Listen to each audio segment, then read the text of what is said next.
Hello guys and welcome back to my channel. Today we are going to learn about very important topic in Java, that is strings in Java. Though we have already seen what strings are in Java, but we are going to dig deeper this time and learn more details about the strings in Java. So let's start with the official definition, which says in Java, a string is a sequence of characters used to represent text. That means any sequence of characters, whether it's uppercase, lowercase alphabets, numeric values, spaces, or maybe special characters. Any sequence of characters that is technically stored within the double quotes is a string in Java, and that is used to represent text. It could be of variable length. It is one of the most commonly used classes in Java and is a part of java.lang package, which means it is automatically imported in every Java program. Okay, now one more thing to notice is that we are saying it is one of the most commonly used classes.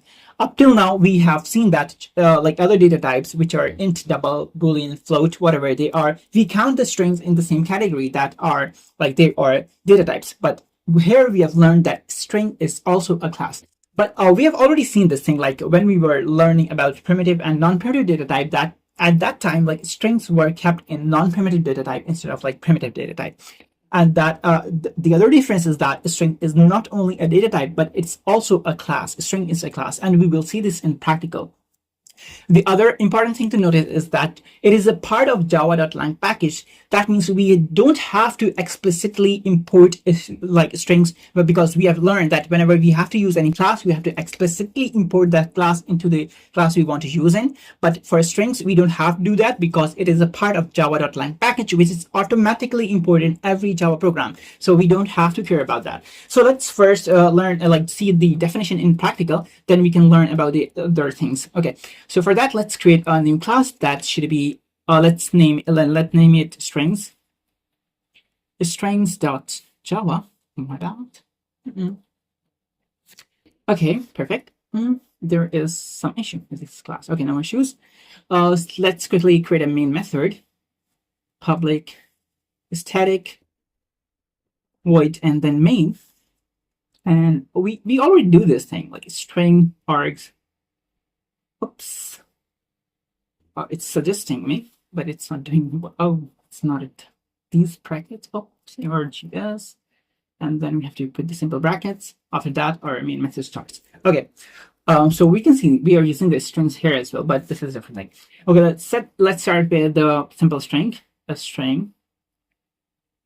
A string. Let's see. Yeah, name is, or maybe we will take password or Gmail. Let's say password this time, because our password contains different values, the different variable. Let's say ABT, whatever, ABC, ABS, whatever, at the rate 121, and then space hi, whatever it is. This is, suppose this is our password.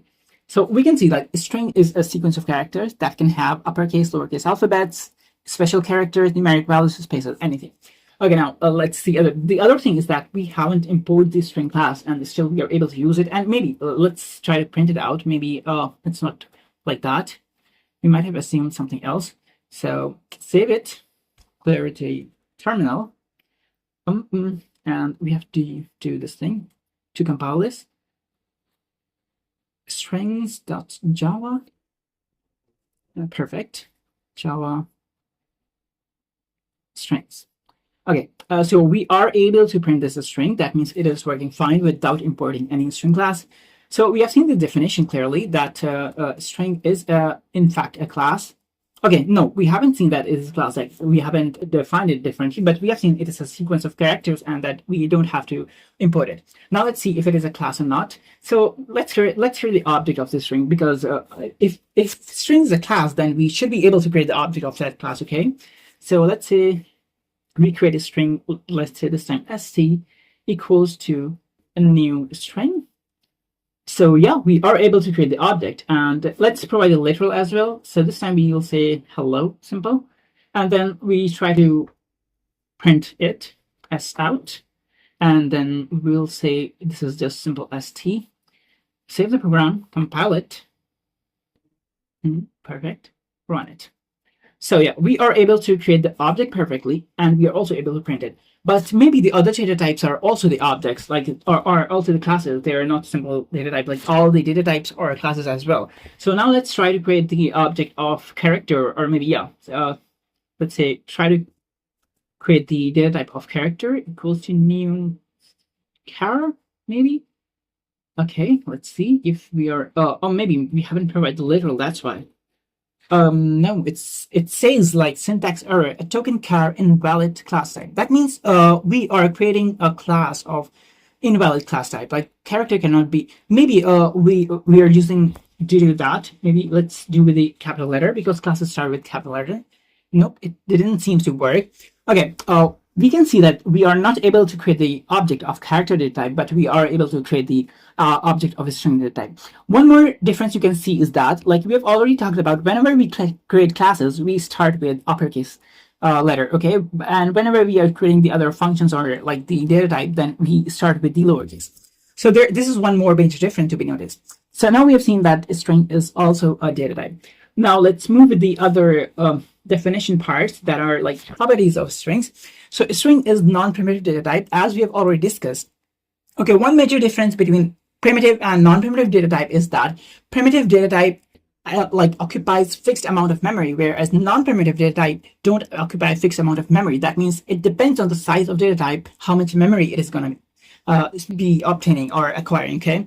Okay, the other thing is that unlike the primitive data type, example int and doubles, which stores simple values, string is an object type. It's a reference type, meaning it refers to memory location where the actual string data is stored.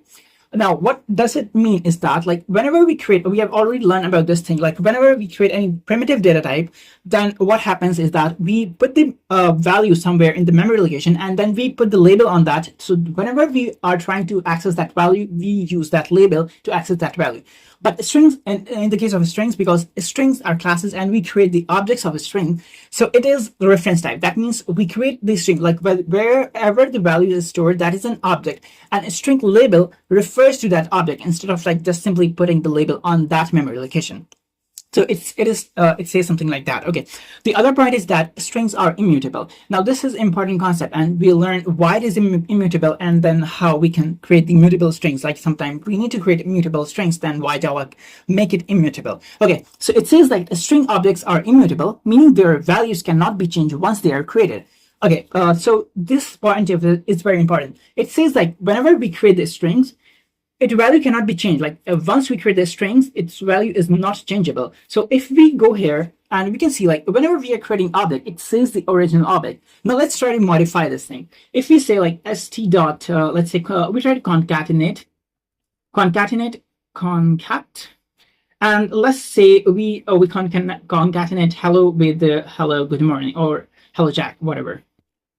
So we can see like it says string object are immutable, but still okay. Let's try to print it. Okay, but to print it, we have to modify the original string as well. And then we say, okay, yeah, we are printing it here. So instead of like st, okay, let's save the program and compile it. Also run it. So now we are able to mute this, like that means we are able to update this string, like it was hello, but we are able to update it and make it hello Jack. We are able to concatenate, but the definition says it is immutable. So the difference is that, like you can see one thing, it says original. That means original string was this. Now let's proceed with the definition and we can see what's actually going on there. So any operation that seems to modify a string actually creates a new string object with modified value. This immutability ensures thread safety and prevent unintended modification to string objects. Okay, now according to definition, actually this string is same, but what happened is that like when we create this string object, it actually creates one object in the memory location, and when we try to update any operation that is trying ensures like, or that is trying to update the string, is technically creating a new object instead of like updating the same object. That means strings are still immutable. Instead, we are creating new object and like leaving that object as it is behind. Okay, so this is the concept of immutability. And why Java does is because it says that it ensures the thread safety and unintended modification of to string. There is a concept of threads we'll learn later, but in general you can understand that because so that no one can unintentionally modify any strings. And why do we do so? We'll just learn about this thing. Okay, just let's proceed with the other point, then we'll learn about like this immutability confusion, and then we can clear out this point. The third point says that a string pool. What is this thing? Java maintains a special memory area called the string pool or string constant pool to store unique string literals. Okay, so generally all the data types, all the variables are stored either in heap memory, like in the programming. All the data is stored in either heap or stack memory. But for strings in Java, it has a special memory called a string constant pool, and all the string literals, or we can say the string objects, are stored in that memory. When you create a string using double quotes, like we create the string either way, like whether double quotes or manually creating the objects. Java checks if an equivalent string already exists in the pool. If it does, it returns a reference to that existing string object. Otherwise, it creates a new one and adds it to the pool. Okay, now what does it mean? Whenever we try to create a new object, Java checks if this object already exists or not in the string constant pool. Okay, this is a heap memory, and inside the heap memory, there is a string constant pool. So Java, whenever you try to create a new object, Java checks if that object or object with that value already exists. If it does, it won't create a new one. It will say you can use the same one. But if there is no object with the same value, it will create a new object and provide you the reference for that one. Okay. Now, what does that mean is that suppose we do have this object hello. Now we try to create the other object. Let's say a string. Okay, a string, and this time str equals to hello. Now, what happening here is that because we already have this object hello, like there is an object that has value hello, so and we try the other object that is also hello, like literally the same values. So what will happen is that Java will create one object hello first time, like when we are doing this thing, Java will create one object here in the string constant pool, but the other time when we are creating this str variable, it won't create the new hello. Instead, it will say you both can refer to the same object. This is what it means. Okay, now let's see what are the difference. Like in general, why do we prefer the first method of creating a string instead of like the second method? That is this method. We generally prefer this method of creating a string instead of like manually creating the objects. Now, what's the difference? Like how they differ, and like why do we prefer that? So whenever we create the object of strings using like manually creating the objects, it do something like this. We are creating the object by manually creating the string object. So it will create one object in the heap memory and the other object in the string constant pool. Because whenever a new string is created, it will always create one object in a string constant pool if it already doesn't exist. Okay, so it technically creates two objects, but when we create it with the help of just providing literal like this in the first statement we did, so it will just create one object that will remain inside the string constant pool. Okay, now one more thing to notice is that like when we are using this method of like manually creating the object, it will like this will refer by this message, like this message variable or this label will refer to this object which is inside the heap memory, not this object. So now this object will be referred by JVM internally. Like we don't have the reference to this. JVM is internally referring to this object. Okay, so this is important thing to notice. Now let's go to our whiteboard and clear out the concept, like the other concept that we have learned, like why this thing is immutability thing and the other stuff. Okay, so let's say we do have this thing. We do have variable greet. Okay, and it says hi. Okay, we create the variable greet and it says hi. Okay, so what will happen, because we are just providing literal, so it will create an object here that will say hi, right? Okay, this is our object. Now let's say we create the other object that is like okay, greet is or we can say gr. This time gr equals to new string, and inside of this we provide just hi. Okay, perfect. So what it will do is it will create new object here, hi. And because hi already exists, so it won't create a new object, it will use the same one, okay, in the JVM pool.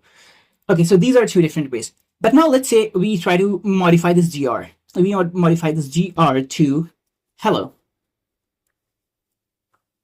Now what will happen? Okay, what will happen is that it will say, okay, because this gr is updated, so it won't create, like, definitely we know that string the string objects are not mutable, so it will create a new object, hello, here.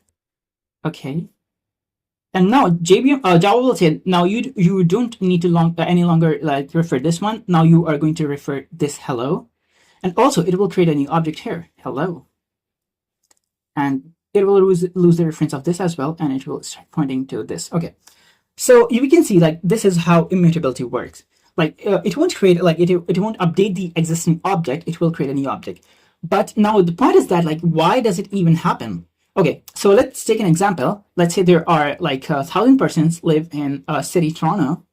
Okay, so let's say P1 person 1 dot city equals to Toronto. Perfect. And then, so what it will create? We create a new object, so it will create an object Toronto. Okay, and it will say you can refer to this. Perfect, no problem. And then there is person 2 dot city, and it is same as person 1. There is person 3 dot city, and it is same as Toronto.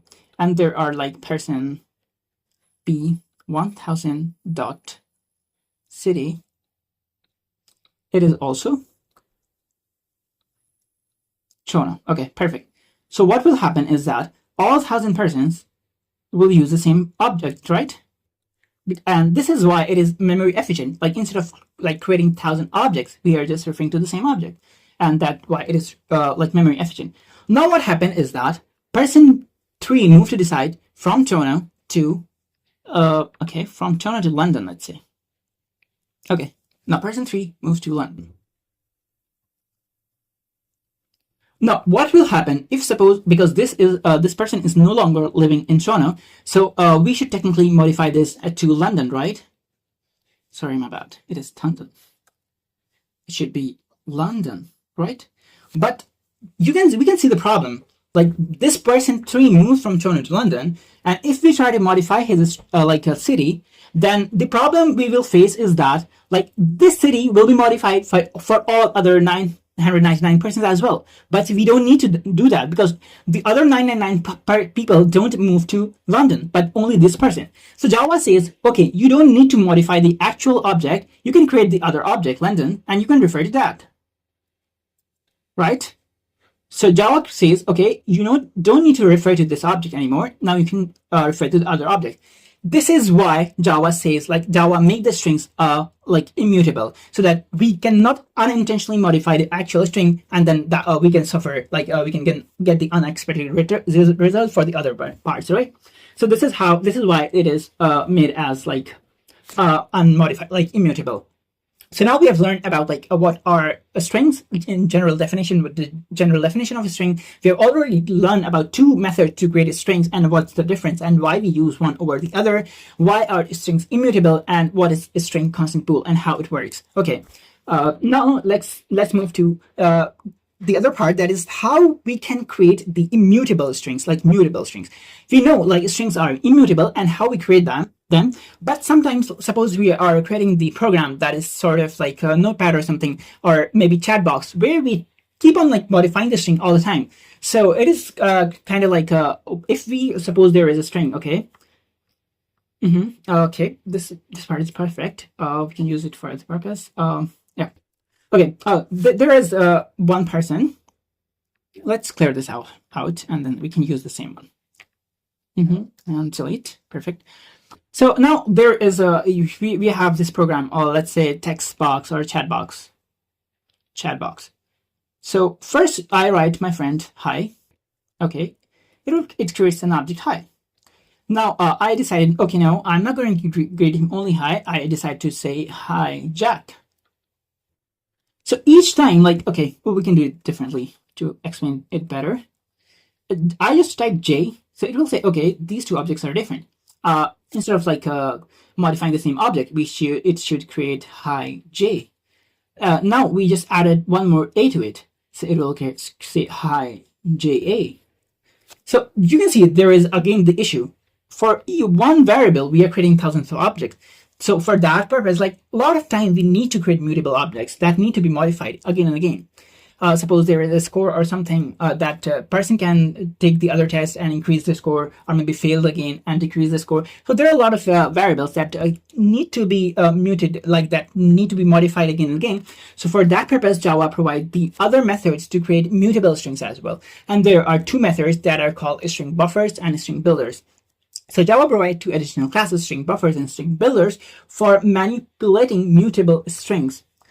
Sequence of characters, unlike strings, which is immutable, string buffers and string builders are mutable, meaning their content can be changed after creation. Okay, so for that purpose, Java provide us two different methods that are like two additional classes that are like string buffers and string builders. And how to create with the strings with the help of the string buffers and string builders is that is with the simple method of the same way we are creating the objects with the help of a string. In the similar way, we are creating the string with the help of string buffers and string builders. We have learned that we do have different methods to create mutable strings as well. But now you might be wondering why Java provide two methods to create mutable string. There could be only one method to create mutable string. But the difference, there is a key difference between string buffers and string builders. So one is synchronized and the other is non-synchronized. So string buffers are synchronized and string builders are non-synchronized. And what's the difference between synchronized and unsynchronized is that, like string buffers, only one operation can occur at a time. Like only one operation can mute or update the string or read the string at a time. While in the string builders, there can be multiple objects or multiple methods that can mute or that can update the string builders at the same time. But this makes the string buffers slower. Okay, like if one operation or one method is trying to update the string at a time, the other method has to wait for it. But in the case of string builders, we don't have this, like multiple objects or multiple methods can modify or access the string builder at the same time. So this is the key difference between the string buffer and string builders. So now let's move to the other part that is very important, like methods in Java. So there are multiple methods in Java. We'll learn about them, and these make Java strings important and like how we can use the potential of the strings in Java. So first method is length method. Length method is technically, it returns the number of characters that are present in the strings.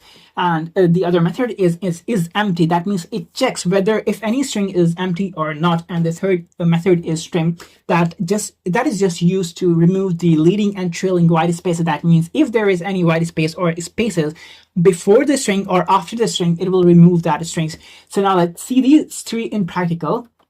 Okay. So now I just remove these. Okay, now so what we can do is that as out, we can just check the length of the string. So we can say length of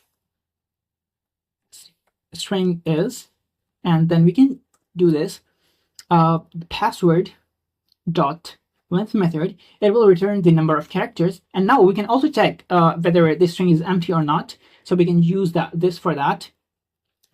Is a string empty? And then we can do this password dot empty. Perfect. And also, suppose we do have their spaces before this string, 3 spaces, and then we can also do this thing. Okay, this much is enough for this one. Then we can go to new line, and then we can literally print the string. That means we can say password dot trim. Perfect. So now we can see the effect of these 3. Let's compile the program. Perfect.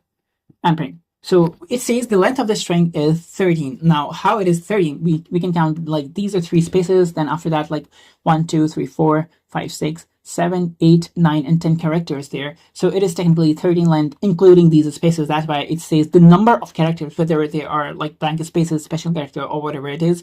And is the string empty is false because the string is not empty. There are characters, even white spaces or something. So it says false. And then we can say if when we use this method trim, so it didn't print the white spaces before this string.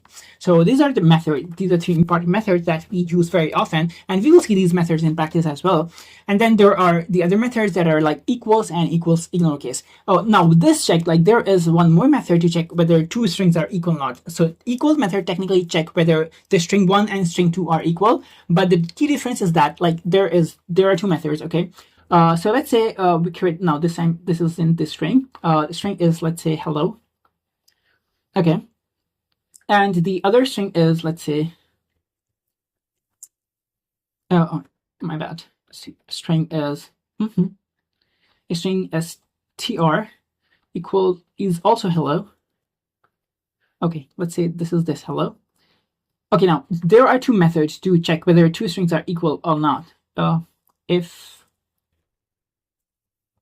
string, okay, strings are equal, equal, okay, perfect. And then instead of this, we will do this thing. Password dot equals str, perfect. So this is one method. Oh, my bad. Tri string. Okay, perfect. So, okay, this string will technically, okay, equals method, I'll write here. There are two methods. One is equals and, okay, equals operator. So it checks if the two strings points to same memory location. Points to same memory location. And the other method is equals. And this is used to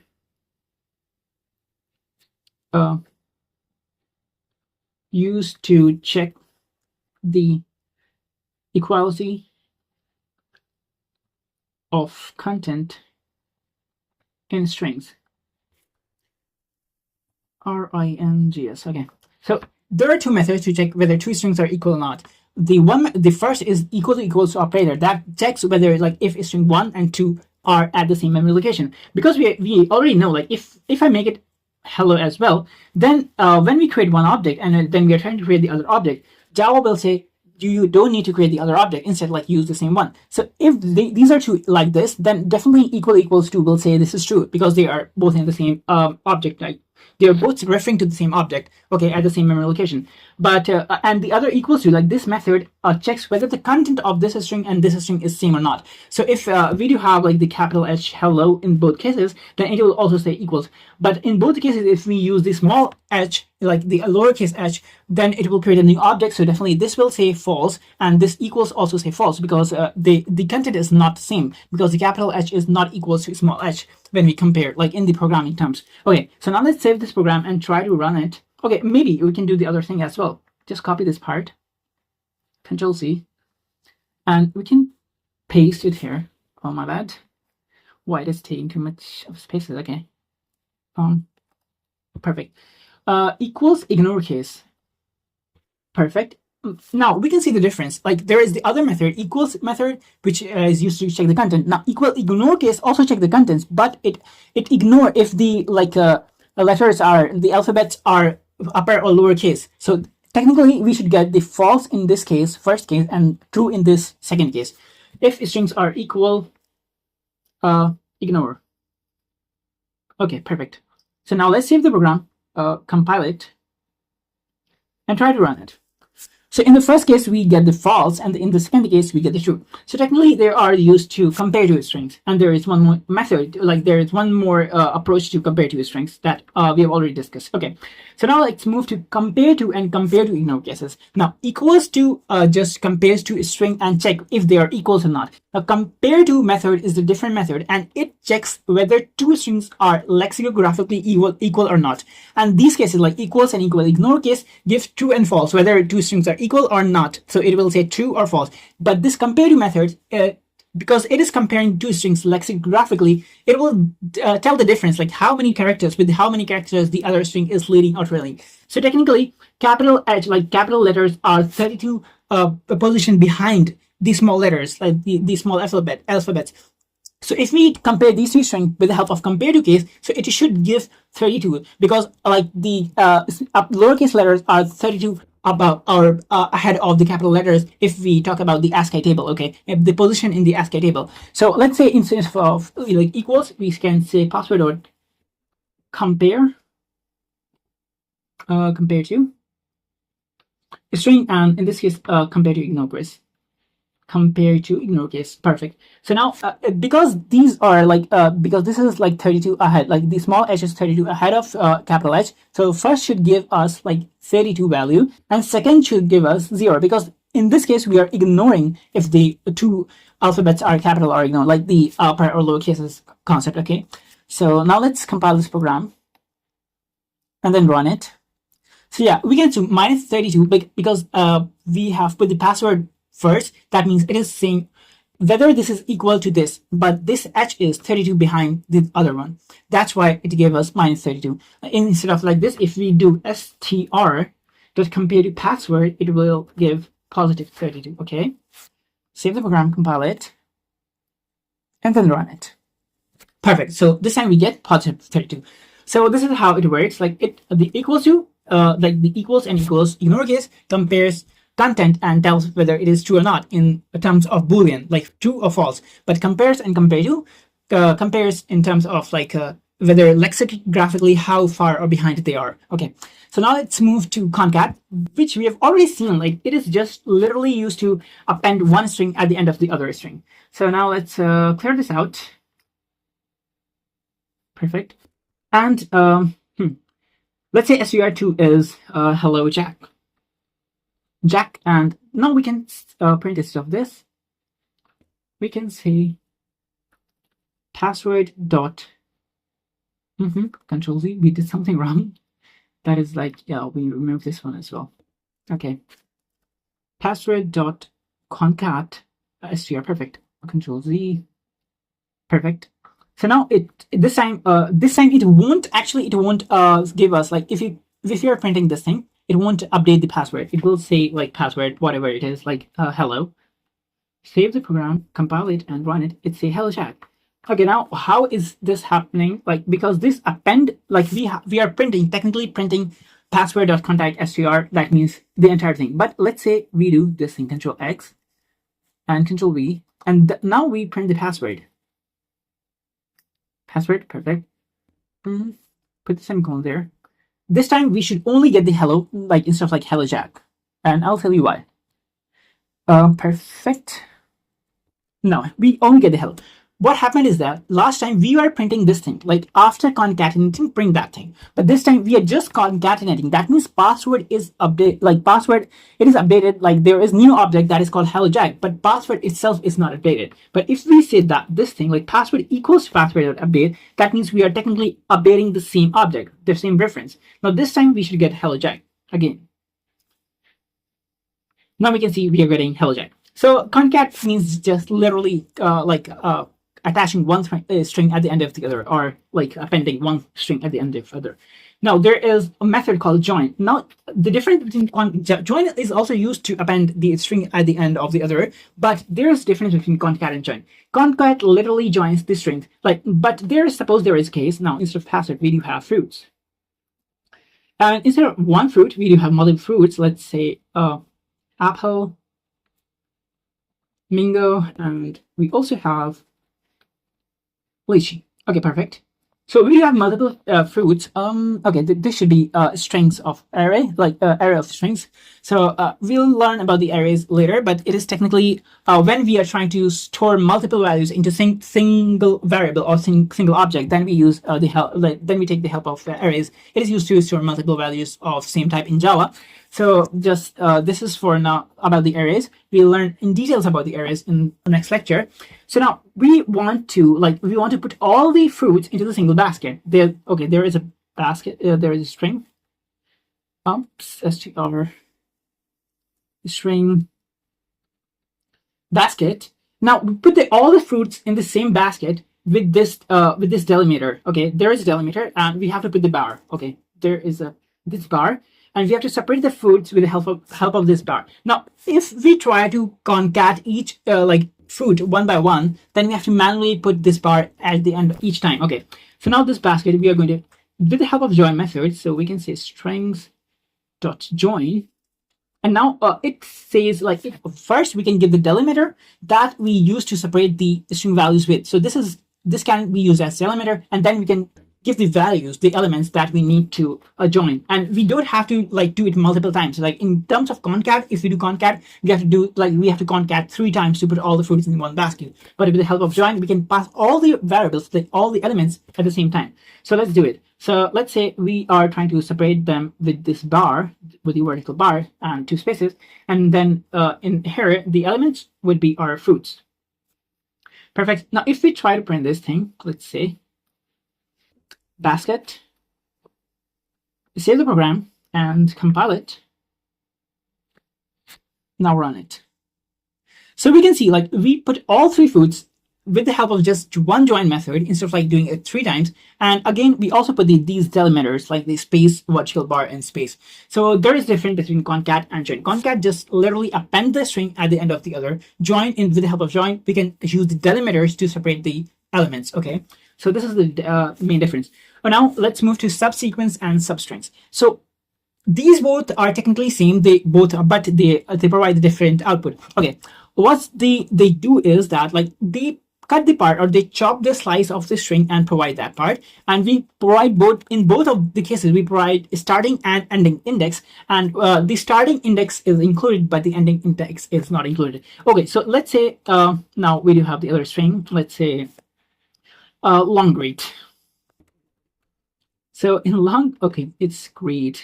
Okay, yeah, we can do this. Hello world, and then this. Perfect. After that, like now we suppose in case like we just need this hello and we don't need this word, or we in the other case we just need world, not the hello. So let's try the hello. So we're gonna print out just the hello. So we'll say long greet dot subsequence. Oh, one thing, we cannot substring. Okay, begin index is 0. We can also just provide the begin index. If we just provide the begin index, it will take everything after that and print that. But we can provide both. Let's say it is like 0, 1, 2, 3, 4, and 5. At the 5th index, we have space, so we can provide this. Perfect. So it should technically print hello only. Okay. Compile the program, run it. We get hello. But instead of like 5, let's say we provide 7. That means starting from here, and this is the 7th index, that is O, but the ending index is excluded. I've told you this won't be printed. That means we will get the hello space W, not the O. Okay, itself. Save the program, run it, compile it, and then run it. So we get the hello W. The ending index is excluded. Now let's try to do substring instead of like substring. We can say subsequence, right? Subsequence. Okay. Let's see if it works. First clear this, compile. Okay, sorry. First we need to compile it, then we need to run it. We get the same thing, but the difference is that like if we check the output, like what type of this, like the return type of the variables, like if we are using subsequence of substring. Okay, let's say we say string sec is for sequence, and we put it like this. Long greet dot substring, and we provide 0 to, let's say, 5. Oops, my bad. 0, 5. We just need help for now. And then string, and then this is 6. This is for sequence. Okay, this is for string str, and this is for sequence seq, equals to long greet dot subsequence, this one, and again 0, 5. Okay, now one thing we can notice. When we are trying to do substring, we are getting no errors. That means we are able to slice or chop the substring from the string. But when we are trying to do the subsequence, we are getting the error. Type conversion cannot convert from char sequence to string. That means the return type it returns, like the subsequence method returns the return type that is char sequence. That is not a string. Okay, can we do this? Char sequence. Now the error is gone. That means there is difference between the return type, what they are returning. So subsequence return the string itself, like the substring return the string itself, but subsequence return this sequence, char sequence. That is different. Okay, char sequence is a parent class of, we can say it's a parent class of string itself, because it is technically not the class, it is an interface, and string is a class. So these are the major difference between substring and subsequence. Both are used for literally getting the slice of the string, of the longer string, but the return type is different. Like it returns strings, it returns char sequence. Okay, perfect. Now let's move to the other methods that are like replace first, and replace all. So okay, now replace is technically used to replace any sequence, like any character. Like okay, suppose there is like hello world, so we try to replace this O with the let's say A. It's gonna be like hello word. So okay, so string is like replace is used for that. But suppose we try to replace any or like sequence of characters, or we can say regex, that is regular expression. We haven't talked about regex, but let's say okay, there is regex is, suppose I want to replace every L that is L followed by any character. That is like L followed by any character. Followed FOLL followed by one character. That means in this case, suppose we replace this L that is followed by the other L with the X. Okay, so let's say L followed by any character. So any character that is followed by L will be replaced by this full stop. Okay, this dot. Okay, should be replaced by X. So now if we do this, if we want to do this, like the regex, replace the regex in this thing, like L followed by any character should be replaced by capital X. So it will say hexo, and WORX works. So L followed by any character will be replaced. But if you try to do this with the help of just replace method, it won't work. Like if we want to technically replace L with X, we can do that with the help of, okay, now let's try that. Yep, perfect. So now let's say S out, and we try to print longread dot replace, oops, it's PL, and we'll provide this thing like the LL. Every L should be replaced by capital X, so it should work. Compile the program and run it. So we can say hexo world, because there is only one LL, so it is replaced by X. Now let's see replace all, and we do replace all, and here we provide not just the simple string instead of like regex, that is like L followed by any character should be replaced by X. So technically this time we should not get the world, it should be like hexo works, WRX works. Okay, just compile the program, run it. So now we can see this time we replace both the presence of L followed by any character with the X. So this is how it works, like the difference between replace all, and if we just do replace first, so it will just replace the first occurrence of this regex. Okay, so these are three different types of replace methods.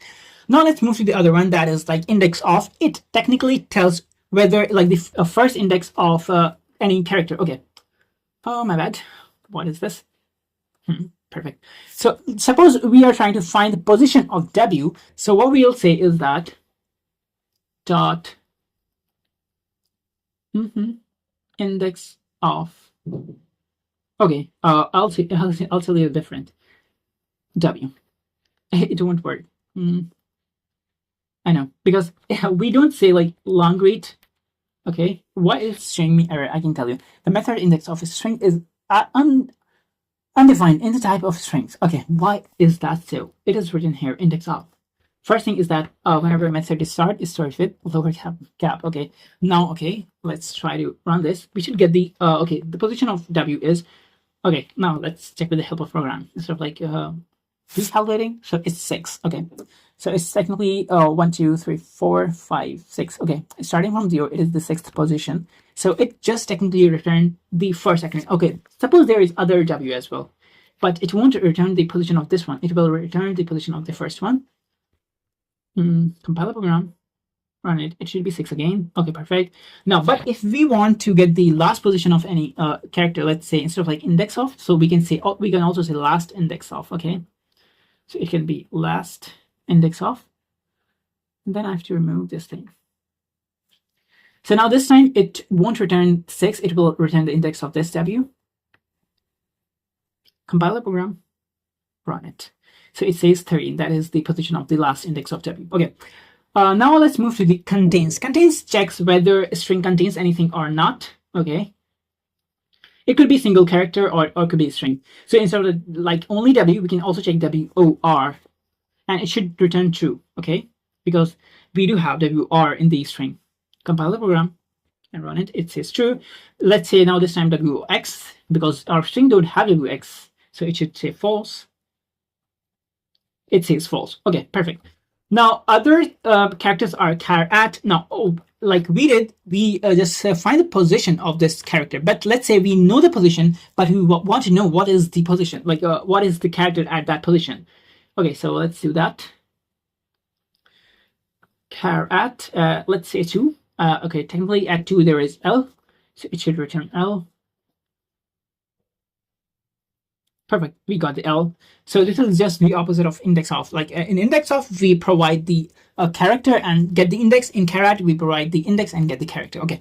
Now ends with and starts with check, like checks whether the particular string starts or ends with the particular sequence of characters or not. So we can say starts with. Okay, now this string starts with HE, so we can provide like HE. So this should be true because this string starts with HE.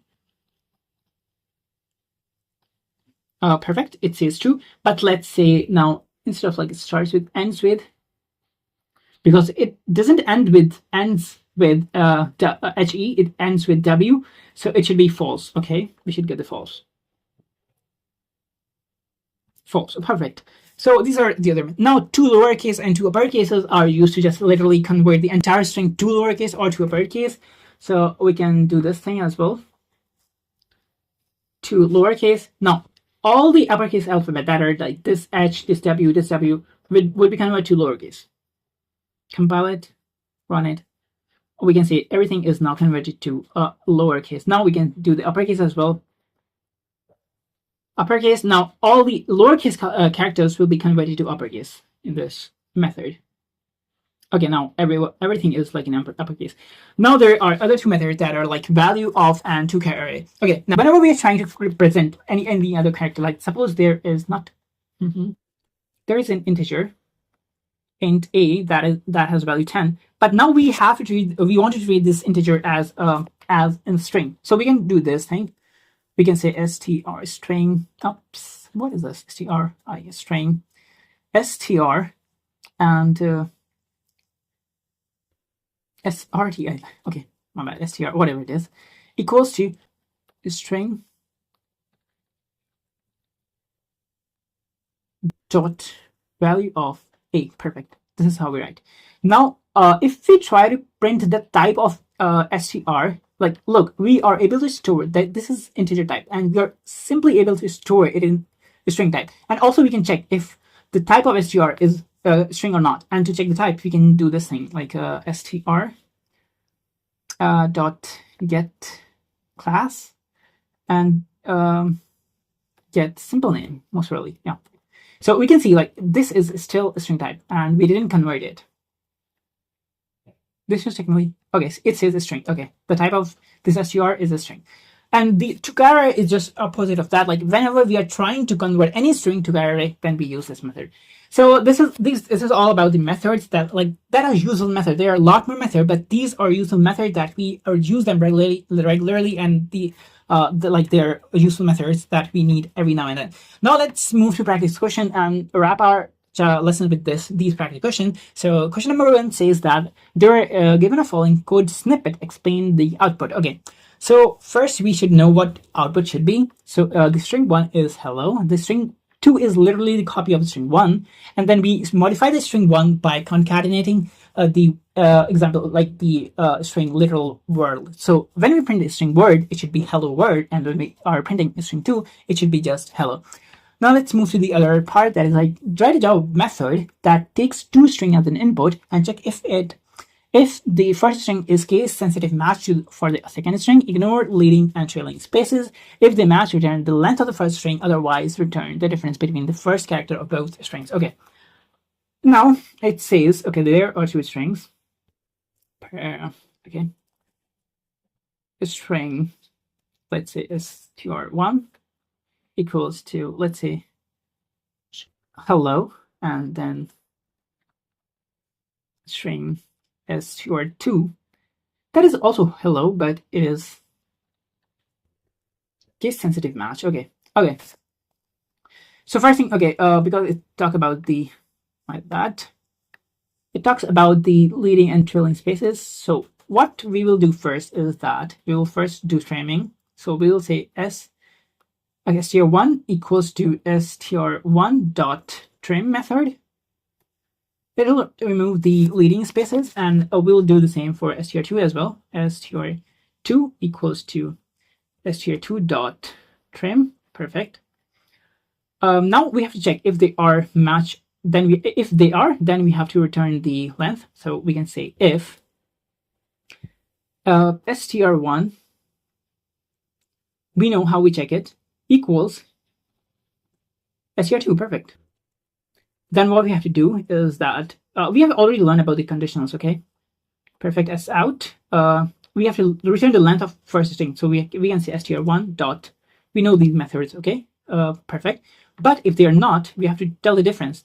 Okay, then else, in the else case, we can say compare to method str1 dot. It will tell the difference, right? Compare to str2. Perfect. Hopefully it should do what is intended. And because these two are okay, one more thing, it says case insensitive. So instead of like equals case, we should equals ignore case. Perfect. Now this should technically return the length, that is 6. Okay, compile the program, run it. Okay, it says 5 because we have trimmed the length. Okay, so these are technically 5 characters. But now let's say this is not hello, this is just hi. Save it. Now this time it should say like there is technically no difference, so we can do this. All right, there is difference actually in the I and E. Okay, first mismatch character it checks. Okay, just compile. It should say 32 this time. Okay. Nothing happened. Why? We just do this thing. Trim it. Perfect. Oh, we did this, but we never print it. So we have to do this in Control X. S out, and then inside of S out, we should do this. Oh, my bad. Remove this. Save it. Compile the program. Run it. -32. Perfect. Now let's say even if this is high, then there it will tell us the difference between a small e and a small I. There should be a slight difference of 5-6 characters. -4. Okay, E is ahead of I. Okay, perfect. So this is how our second question works. Now let's move to the third question. It says consider the following code. What will be the output? Okay, so let's see. Okay, there is a string, learn Java programming. Substring, we just slice the substring, that is from 6 to 10. That is technically these are 5, 6. These are 5, and then this is 6, and then 7, 8, 9, 10. That means we technically slice this Java thing, and then again we got the index of Java, that is like technically 5, 6, 7. That is 5, and then this is 6. This is 7. So this is like Java. This is 7, and then replace all Java with Python. So it will say like learn Python programming. And character at 5 is technically 0, 1, 2, 3, 5. That is space. Okay, so it says like substring print. Like whenever we're trying to print the substring, it will say Java index is 7. Replace string is technically learn Python programming, and then character is space. So that's all for this concept, or for this topic, that is strings in Java. Hopefully you have learned a lot from this chapter, and if I've missed something, or if you want me to cover anything else beside whatever I've covered in this, definitely do comment, let me know in the comment section, and thanks for watching.